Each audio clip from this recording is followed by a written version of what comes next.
Welcome back once again to DoubleHelix, where we work on unraveling the science of connections. I'm your host, Mark Merritt, and I'm excited to have you come back. Well, I don't know about super excited, but I'm grateful that you are back.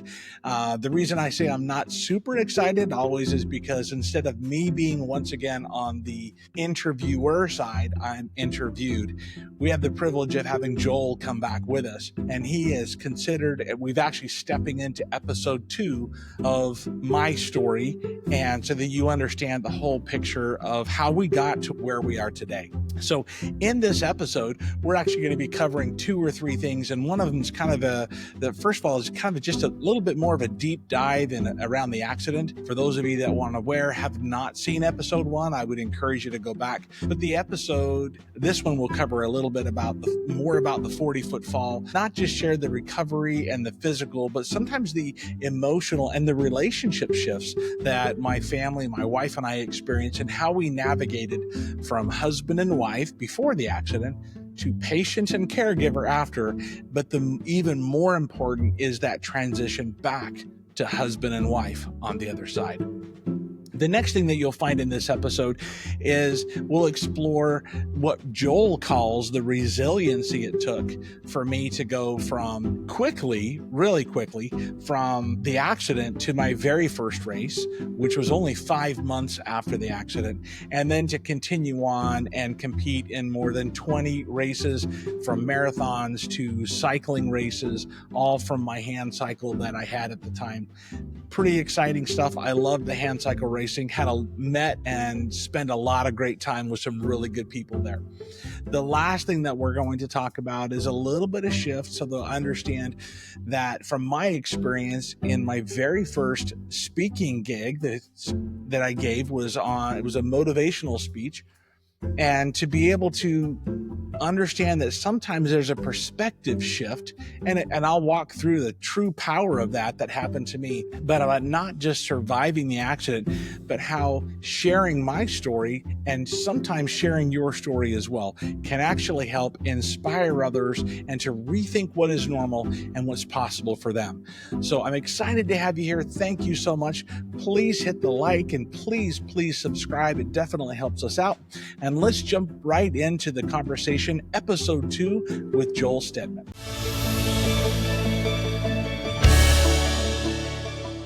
Thank you for tuning in once again to DoubleHelix, and we are back with, we've talked about a couple times about episode 1 and 2, about Mark's story.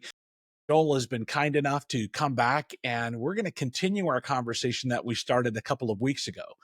And so I have been committed, and I have been warned from Joel that I am not allowed to ask him questions. So I am at this point, Joel, I'm just going to turn it back to you, and let's continue our conversation that we started a couple of weeks ago. Thank you. Thanks for having me. I'm really excited about this session and to talk through it. I am going to let you spend 1 minute and 37 seconds catching anybody up who didn't see session 1 and just kind of catch them up on where we're at, because we're going to jump right into kind of post-injury, post-surgeries. Oh, wow. Okay. So 1 minute and 30 seconds. So we began to talk a couple of weeks ago. We were talking all about the initial kind of when Joel and I first met, and the accident that I'd been through. The purpose of this couple episodes was to talk about helping people to understand a little bit more about my story and what happened to myself and to my family when the accident happened. We talked about the 40-foot fall that I experienced, and all the details that went along with that, from surgeries to the beginning of the healing process. When we wrapped up our episode, Joel had asked me if I was going to give any advice or any kind of counsel and thoughts. And my only thing that I could think of at that point is we wrapped up talking about it's easy to go from husband and wife to patient and caregiver because you're forced. That's a forced thing that happens to you. The hard part is to go back to husband and wife. And when you can achieve that, oh my gosh, it changes everything about where you are as a couple, because now you've gone through the hardest things you've ever been through. And now you're standing on the other side and you're still together, which is a really cool spot. Yeah, look, if they don't know your sweetheart, they should know her. She's amazing, and maybe we'll get her on here one of these days to talk a little bit about it too. I want to talk about resilience. One of the things is I got to be able to sit kind of on not the front row, but I was in the first 5 rows of your life at the time. Right. And I mentioned at the end of the last session, one of the things I couldn't wrap my head around was that you'd gone through all these surgeries. It was just incredible to look at your x-rays and see this puzzle piece that these surgeons were putting back together. And I know you have a deep relationship with your primary surgeon that was so encouraging and Yeah. in it with you. But I want to talk about one of the first things that kind of caught me off guard. And I think it's because I've had such a easy life, no other way to say it is you had all this and you were basically facing the fact that number one, you'd never run again. I guess at that time, maybe you can tell us what was the prognosis as you walked out of the hospital? What were they saying? And then I want to ask some questions around that. Well, I didn't walk out of the hospital. We rolled out of the hospital. So the prognosis that I had received at that point, initially, and Joel, you and I were working for the same company at that time period. I went home and I was still home just shy of 3 months before I was actually able to start coming back to work part time. And so prognosis wise, it was the damage had been bad enough to my left leg and then somewhat to my right leg as well. But most of the damage happened on my left leg that I would not be able to um, really walk much at all because of the amount of damage that was in my right foot from some broken bones and things that happened there. And then all the stuff in my left leg. That pretty much because of neuropathy was going to keep me pretty much bound in a chair, and that was a really, really hard reality to really wrap your head around from the guy who was working out a lot and getting ready to go on an archery bear hunt when the Climbing accident happened. trees, waiting Oh, for yeah, yeah. animals in trees, all this All the stuff. fun, all the amazing stuff, yeah. So as you get home, and of course, like you said a few minutes ago, you're in full caretaker mode. Um, Without any Yeah. hesitation, you're patient and caretakers.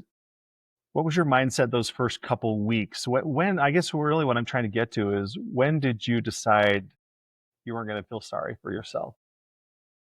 Yeah, Joel, that decision happened within a couple of days in the hospital.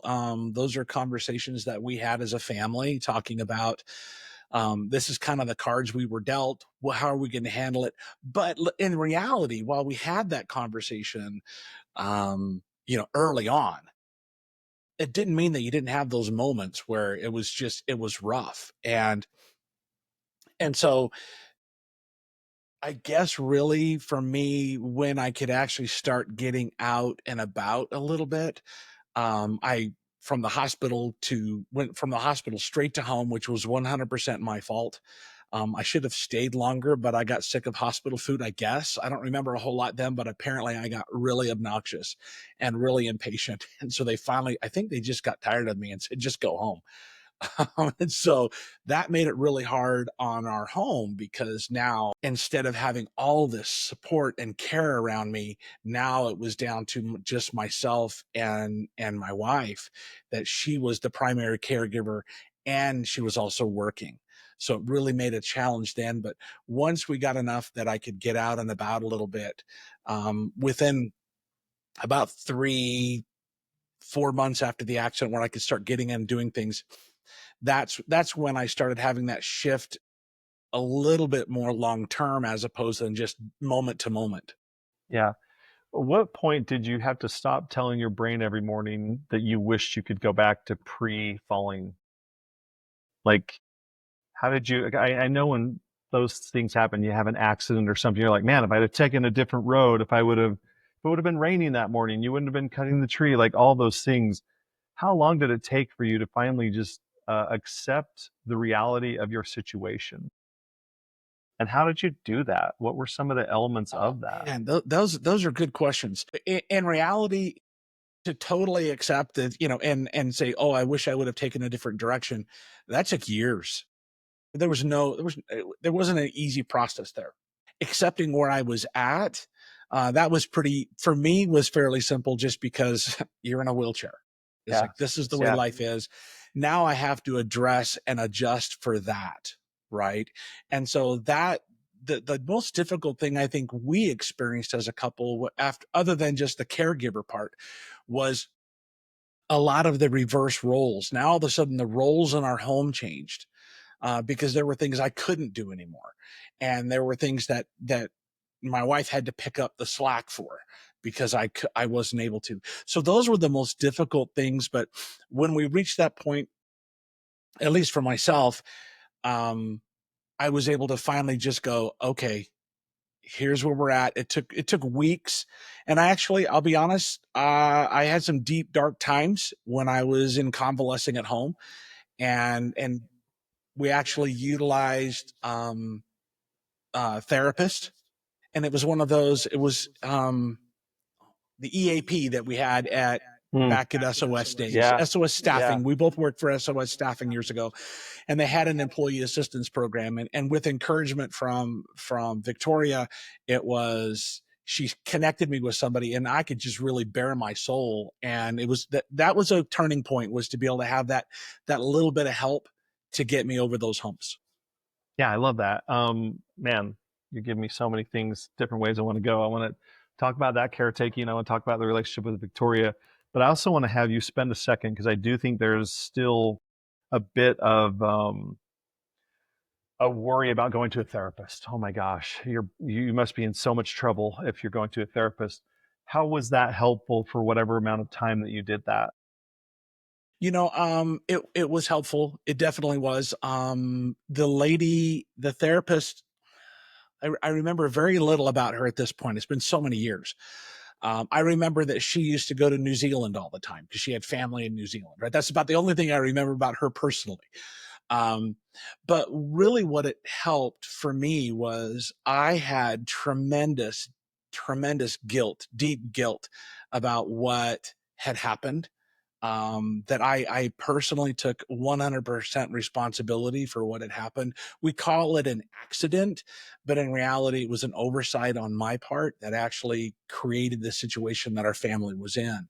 And so, knowing the burden it placed on my wife and those that were around close to us, I was in a pretty deep guilty spot, and being able to talk to this therapist, and we had probably only 2 or 3 sessions that we spoke, but it was enough to help me get a little bit and start that process of getting out of that dark hole, Yeah. and then continuing to have those conversations with Victoria and I.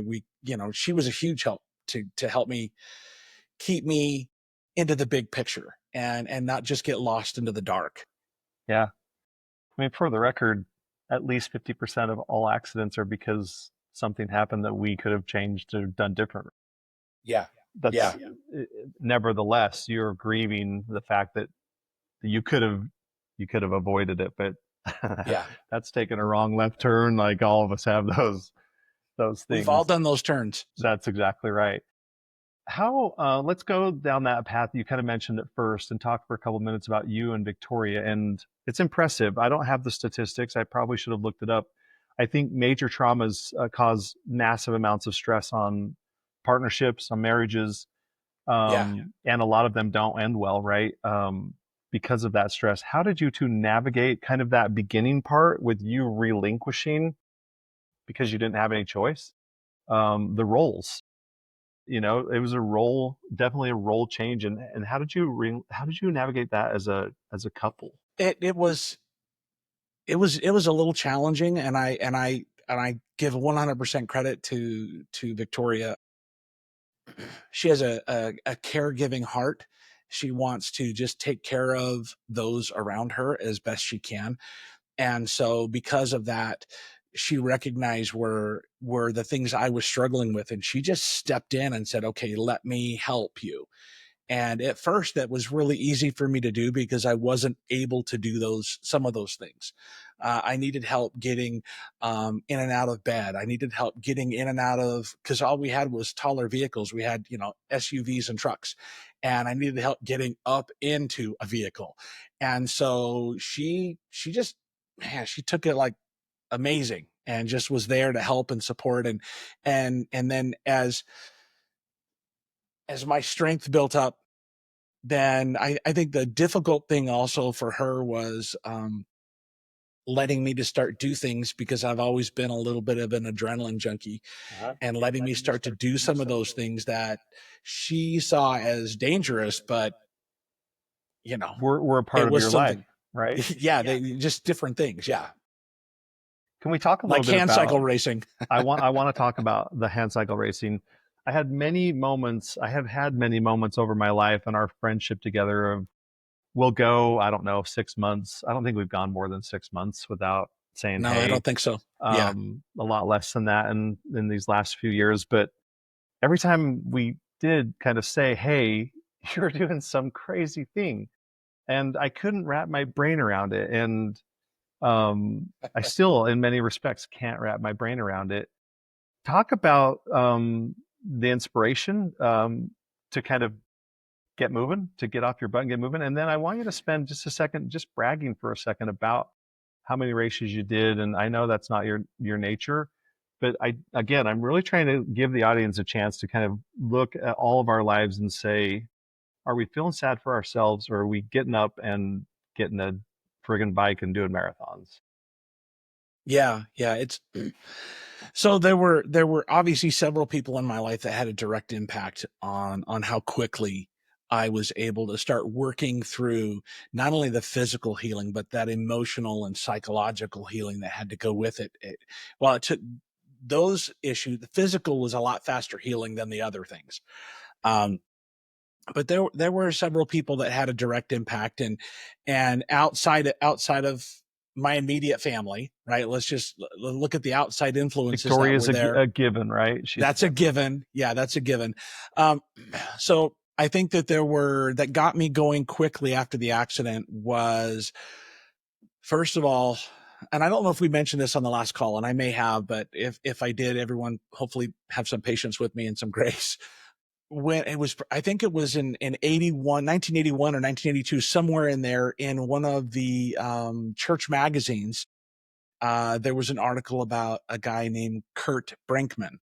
And at that time period, he was a double amputee. He was from Idaho, but he was a gold medalist Paralympian. He was the first guy ever to finish the Boston Marathon in the old regular 4-wheel hospital wheelchairs. I mean, just there's pictures of him. It's just crazy to see that they're doing that in these big, heavy hospital. He was the first guy.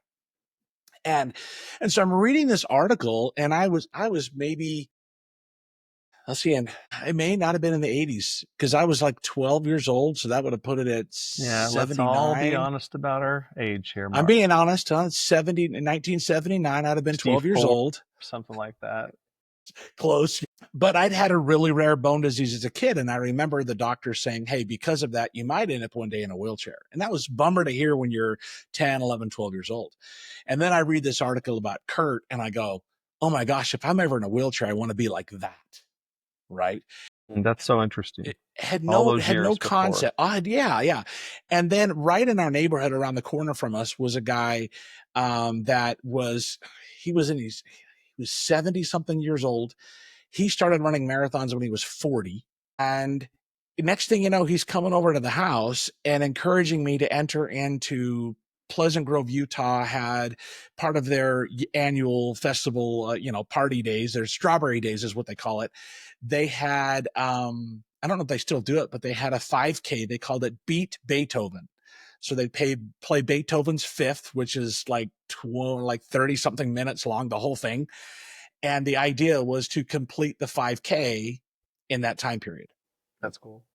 And so I still remember you and I and a couple of the guys from SOS went to lunch around the corner, and I did not want to ride back in the car. I just decided to wheel across the parking lot. And I still remember you pulling over going, what are you doing?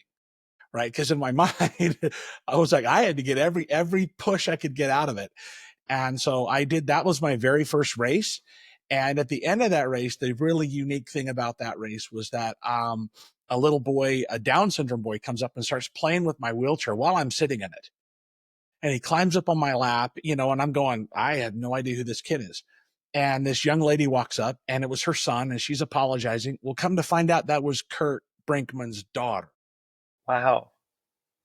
And he lived a mile from me. And so I was able to connect with him, which was a huge deal. And so some of that happened to be because of my nature of I just got to go forward as best I can. And some of it was there were those inspirations out there that this is what I'm going to do. And because of Richard, who lived around the corner from us, getting me out and starting to do things, that was a big difference. How did it help in your healing in the process? How did it help with your mindset to be accomplishing great things again? I think that was a big deal. I mean, I'd never run any kind of races. I was never a runner per se. And so to be able to finish that first 5K, and it was in just a regular wheelchair. It wasn't my street chair that I used. That's all I had. And so that was a lot of fun because those are not designed to go fast. So those front wheels will start to wobble, if you're going too fast. And, so that was a little bit of an adjustment. Then after meeting Kurt, we went over to BYU, and I was introduced to somebody else in the wheelchair community, and he actually loaned me a hand cycle, and that's when hand cycling started. And so to kind of answer your question earlier, I as I look back now, I've probably, and I'm not as well accomplished as many friends of mine that race or have raced, but I've competed in 24, 25 races up until I stopped racing so many years ago. Yeah, that's amazing. How many marathons? Let's see, I did Utah Valley twice, then I did their half once, St. George Marathon 4 times, I think. Yeah, pretty significant. Okay, cool. I love that. I want to touch on a couple other pieces. So I don't remember how many years later. You'll probably have to do a better job of reminding me how long ago it was, but we weren't together. We weren't in the same business. And I was looking for a motivational speaker to come in and talk to my sales team. And I don't remember how. I didn't think I should call Mark. Oh, my screen just went white. It's all right. Hold on. I've got you back. There we go. Sorry. I don't remember how. Maybe you can remind me. But you came and spoke to 117 sales leaders in my business, and it was the best motivational talk I've probably ever hired a person to do. And unfortunately for you, I paid you a lot less than a lot of those other motivational speakers. But I'd love to just we can talk later about that, Joel. talk about that decision to kind of go. Maybe a lot of people don't know that about you. You are a motivational speaker, a trained motivational speaker, and kind of why that was important to you again to do. I'm really pushing to these decisions you made post accident. Okay. Well, and I've never been one to say, hey, let me get up and tell you all about myself. I don't do that. And so this kind of a conversation you and I are having that's recorded for the world is a little bit unusual. I know you hate it. In fact, the people who watch the other episodes, it's very distinct how much you dislike talking about yourself. So, I don't remember how it all initially happened, like when you reached out to me, but really the person that really pushed me, there were 2 people, and I'm going to say it again. Obviously, Victoria is a big one. She was a big one saying, once Kurt Brinkman, and I got to know him fairly well. He passed away in, if I remember, it was September of 2010, unexpectedly. He'd had a surgery and passed away unexpectedly from complications of the surgery. But I'd got to know him from not long after the accident. So 2008 I just saw him 2 days before he passed away. So in those 2 years, we'd spent a decent amount of time together. And he'd learned more and more about me. And he's like, Mark, you have to get up there and do this. You got to do this. You got to do this. And I'm like, nah, no way. No, I'm okay. And finally, I did my first speaking gig, which was the Utah Project Management Association. Yeah. Down at the Miller. What is it? The campus just off the freeway. The Miller. Yeah, the campus. It's now Larry H. Salt Lake Miller. Community College has a piece of it. Yeah. Yeah, yeah. It was right in that complex, right on that south end of Salt Lake Valley. And I remember giving that particular speech, and it was, I think I entitled it "Change Sucks" or something like that. I don't remember. But I got done I with it. remember specific slides about it.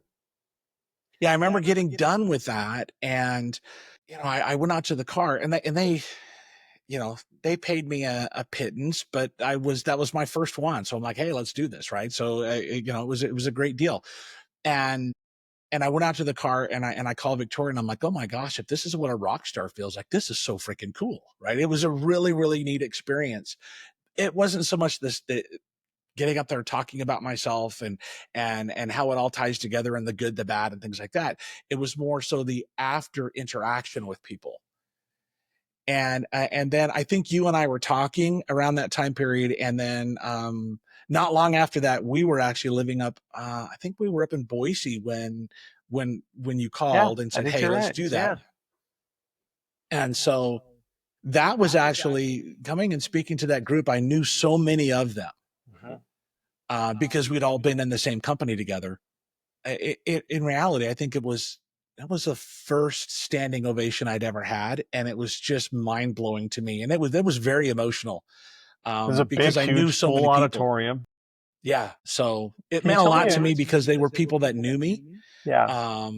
and so that was the first one I'd ever gotten, which was pretty cool. And you don't get them very often. I've had 2 or 3 over the years, but that was the first one.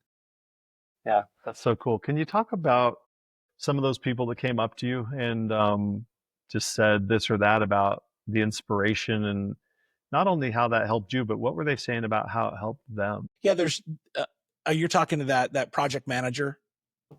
Okay. Yeah, there was, I mean, when I got done, there was a line of a few people that wanted to talk to me, which was really kind of fun. And most of it was, oh, that was so great. And in reality, I was an idiot. I wasn't very gracious. I often, when someone came to me and said, "Oh, you're such an inspiration," I was snarky. I just, I would say, "Okay, great. What did I inspire you to do?" Right? I'd push back, which is the wrong thing to do now. You look back now and go, now I just, now you kind of go, thank you so much. That is very kind of you to say. Yeah, I got to acknowledge that they're stretching themselves. So there's a few people there, and we're talking and just had some great conversation. But I noticed this one gentleman that was off in the back. One of the premises of the presentation was focusing on kind of the Stephen R. Covey principle, where he talks about focusing on our circle of concern. Right? What can I do? Not what is outside of my abilities or what's outside of my control. What do I have control of? And so that was part of the premise of the presentation was, from my point of view, here's what I can complain and be upset, and I still get emotional. If we go out to the woods, I don't have a sense of smell because of the head injury I had. So I can go into the woods and I can't smell pine trees. Right, which is just sadness I in my can't mind. imagine. Yeah, like I guess the So only advantage to you is if there were a skunk around, you could be the person to take care of it. well, yeah, there's certain smells I can pick a little bit up on. When we were up camping this last week, it had rained in the forest, and I could smell it's just tiniest thing in Barely. the air, and I can just say, "What am I smelling?" And Victoria goes, "It's the rain after the in the forest." I'm like, That's "Okay, so I cool. remember that, but I can't make the connection. Right? It just doesn't work." All right, to this moment, I never knew that about you. Yeah. Yeah. Yeah. And so it's an interesting thing, but so I'm talking about what I can do. And in that presentation, I'm saying, I used to archery hunt, and I used to go hiking, and I had horseback riding, and I was all this kind of stuff that I love doing. And now I can't, and I can focus on that, or I can focus on what is in my ability. What can I do now? And I'd already started racing at that point. And so I can do races, and I can do this. And I start talking about this. Well, this guy in the back, he comes up, and he just starts just crying. And I didn't know what to do. Right. You're just kind of like, I'm uncomfortable, really uncomfortable now. But he began to tell me that he started having back issues many years ago, and all he spent the last 15 years doing was lamenting the things he can no longer do. And in my mind, that just collapses that circle around you. And now it becomes less and less of what you're capable of doing. And he'd never thought about, what can I still do? And so he looked at that and said, hey, and he said, thank you so much for sharing that. He said, I've never thought of this. And I can think of, I can do so many things. And so it was great to see that switch get flipped a little bit for him, to be able to see beyond of what my really narrow world has become. That's the thing, I guess. I'm impressed with you in a million reasons, but I just can't wrap my head around. Like, I wish we could have a psychologist on with us. It was how you were raised, or because for some reason you didn't spend 15 years. I actually think that's probably pretty normal, to just lament some tragic thing happening. Your back hurting, losing someone you love, getting in a bad accident. I want to get into your brain and know why it was 15 weeks and not 15 years. That part to me, I can't quite wrap my head around. Do you have any guesses about why were you raised resilient? Were you born resilient? Like, that's just unique. I actually think that person who came and talked to you is more of the norm than somebody who starts marathon racing in the hand cycle a year. I don't remember what it was after the accident. My first race was 5 months after the accident. Exactly. That's exactly what I'm trying to say. It's just crazy. I still look back and go, oh my gosh, I was still beat up so bad. Out there going, let's do it. Let's go do the 5K. That's what I'm trying to get to. So I still have never been able to wrap my head around it. I think a lot has to do with, if you go back to my childhood and things, a lot has to do with my parents and my family. I come from a family of all guys. We always joke that, I am the smallest of the guys. I'm 6 foot, and right now I'm pretty on the heavy side, what I normally am. We can't see. You can lie all you want. I know, I'm looking good from here up. You right? look great, guys. Endlessly in the gym. And so, but my brothers are 6'3", 6'4", 6'5". They're all big guys. And so the joke's always, I'm the little one out of the group. And so my parents, they raised us as, this is what we're doing and here we go. And I don't ever remember my parents doing the looking back. Right. But a big piece for me, happened when I was young and I was in the hospital with this rare bone disease. This is back in the day when they had hospital wards, right? If those of you that don't know, those of us that are old enough, a hospital ward was, you'd have like 4, 5, 6 people in a room. And this particular room, we were at the University of Iowa because my dad was stationed in Iowa at the time. He was in the Army. And so we were stationed there, and that hospital was closest, and at the time was the #1 orthopedic hospital in the country. And so we were fortunate that it was a couple hours from home. And I get in this hospital bed and they've got me in. The bone disease I had an effect on my right hip. And so they had me in traction.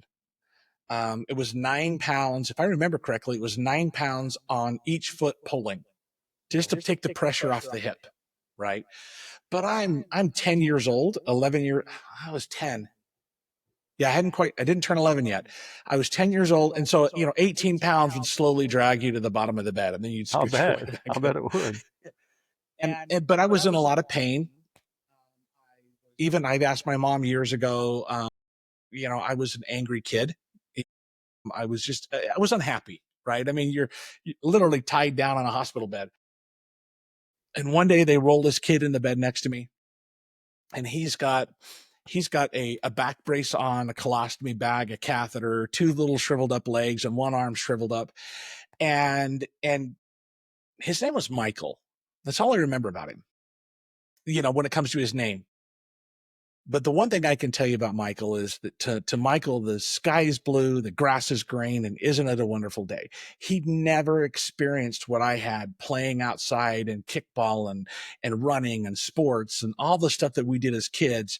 But to him, the world was an amazing place. And it only took a few days of being in a room with this kid that I started looking at myself. And I know I was only 11, but I started looking at myself going, yeah, I Not have so it much bad. better off. Yeah, Yeah. I don't have it so bad. And so I've kept that kind of often in my mind ever since then. No matter where I'm at and what I'm experiencing, they're more than likely somebody worse off than I am. And so I take a look at that and go, okay, you know, um, I'm in a wheelchair. I'm having a struggle. I fell 40 feet, but I have friends of mine that fell 6 and they're quadriplegics. Right. It all depends on how we land. Right. And so we can always have that woe is me, life's hard. And we all have a right to be there. I don't want to take that away. But I think between the way my parents raised us, my mother was awesome. She had 5 rowdy boys and somehow we all survived. Um, Only because of the grace of her and my father, they didn't kill one of us. And it would have been completely acceptable had they. Justifiable homicide. That's probably what it would have been. But at least there's a couple of us that were on that list. There were a couple that I think that were more liked than others because we all have favorite kids. Mm-hmm. We do. But I think between that and some of the interactions just that I happen to have with individuals that I've always tried to have that a little bit of introspective. I'm not always good at it about what is going on and what's happening around me to realize how that the difference with myself. And so I don't know if that answers your question. Yeah, I'm kind of rambling. It actually perfect. And I have two more quick questions. First one is, I feel like it was a handful of years that we hadn't seen each other. We had talked, we hadn't seen each other, and we had something at my house. You came down to my house, and I'll never forget, I had a view of the driveway because I was kind of watching to help you with your chair and to help you up the steps. And I look out and there you are walking toward my house. I remember I got immediately emotional that you were walking toward the house. And I know that you've had some years walking, which have been amazing. And then I think you're moving more toward a time of when they get tired, you just jump in a chair. How is the emotion? How do you handle the emotion of that? Or is that even emotional to you? Is that just the life you know? It's just the life I know anymore. I wish I still had a chair. About 3 years ago, they were both broken down enough. They only last so many years that I literally threw them in a construction dumpster. Wow. So I kind of did the Cortez burn the ships kind of thing, the old, and so I do have my days where I travel enough that I go, oh goodness sakes, I so wish I had a chair. There are services and stuff that can help along those lines. It took a lot of years of effort to get to where I could be up and about. It's amazing. I mean, I didn't have a And spinal you injury. need to tell everybody, your main doctor, nobody said you were going to walk again. Yeah, the orthopedic trauma guy that put me back together, I think he always believed I would, but it was the neurologists because of the amount of nerve damage that I wasn't going to be able to get that level of mobility back because there was so much damage to the nerves in my leg. And so there was that. And then, of course, at that point, I had no idea what neuropathy was like. I know now. I know really well what it is now. I wouldn't wish nerve pain on anybody.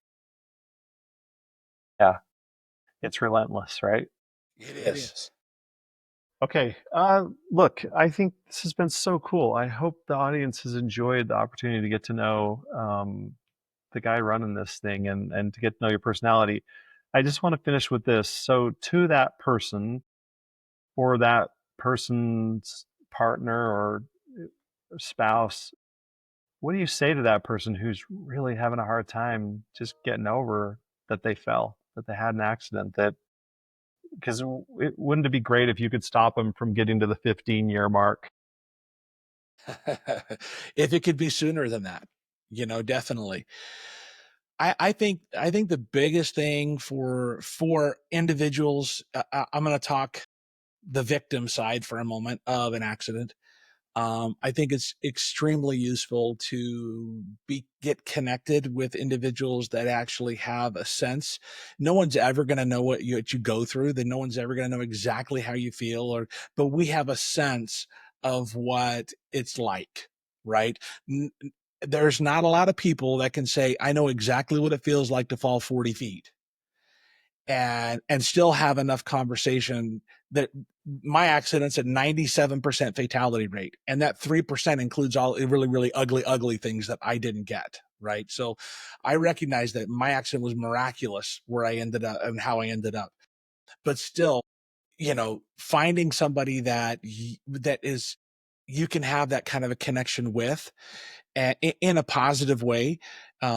Every now and then for years, I would get a call from Intermountain Medical Center in Salt Lake, one of their therapists. And he was on an episode a few weeks ago with one of the nurses that took care of me. He would call and say, Mark, I got a patient I need you to talk to, because they were in that spot and I had worked my way a little bit out of that. And sometimes I think the best thing that we can do is find someone to love and to service. Yeah. And that helps us emotionally and psychologically more so than waiting for someone to come help us. Yeah. I love that. Thanks so much. Yeah. I love this. Well, okay. Episode 2 is done. It's in the books, baby. Well, thank you everybody for tuning in and spending a little bit more time with Joel and I. I thoroughly love having Joel around. I'm hoping I can convince him every now and then to come on when we have somebody and interview somebody. He's got some great insights, and I am going to give a plug. You'll not find a better man than that Joel Stedman most anywhere. Oh boy. And so, and I'm not cutting that out of this. I'm just letting you know. I'll only try to disappoint you now. So thank you everybody for tuning in. Please don't hesitate to leave a comment or even share this with others. And if I can be of any assistance, please, you can directly message me. I'm happy to jump in if I can help in any way. If someone's having some of these kind of struggles, and maybe give some insights and how best that we may be able to help. So thank you again for tuning in to DoubleHelix, where we actually try and unravel the science of connection. So thank you very much. Everybody have a great day.